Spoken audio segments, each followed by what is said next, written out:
A simple clinical case study here.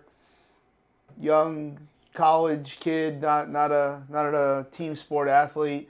Knee hurts from running a marathon, and big shock, right? Well, I did this kind of online. I work with his whole family, so this was not a very formal evaluation. But basically, his knee doesn't hurt after he rests from the marathon. Okay, well, yeah, I think there's some things that there could be some pathoanatomy, chondromalacia, if that's a real thing, blah, blah, blah. But of course, from a mechanical level, we're going to look at above and below the joint. We're in real simple land here.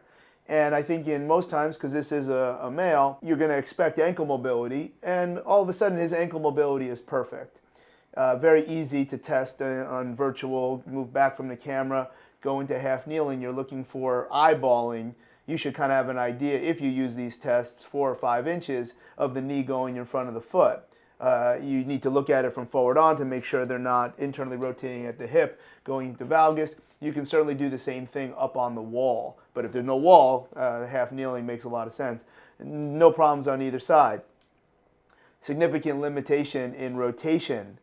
So look, I think we often get bucketed and bullied into the ankle mobility being the driver of knee pain in these type of athletic movements. Also keep in mind that when you're running a marathon pace, you probably don't need as much ankle mobility to at least get out alive, given the short pace, because it's the slower pace. It's also very interesting here that we're going to go top down, which I think ankle mobility does usually solve the knee issue very often. Sometimes just dropping a needle in an old beat up calf changes the expression of pain in a very degenerative knee. I've seen that multiple times. But you don't see as much of going north. Now you always got to train up top. A significant loss of hip external rotation, and whatever that type of unique setup was something that we just changed very quickly with some bridges.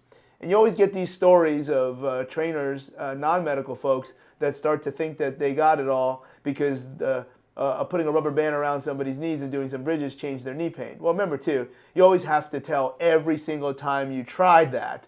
And even if it is 10 out of 10, I'd still kind of say that was a very homogeneous population, because anybody that says 10 out of 10, I don't believe you is 10 out of 10. Always look above and below. Don't get bullied into the ankle, but bridges with a band around your knee doesn't solve everything either. Do whatever comprehensive evaluation you can. I already told you I half-assed this one.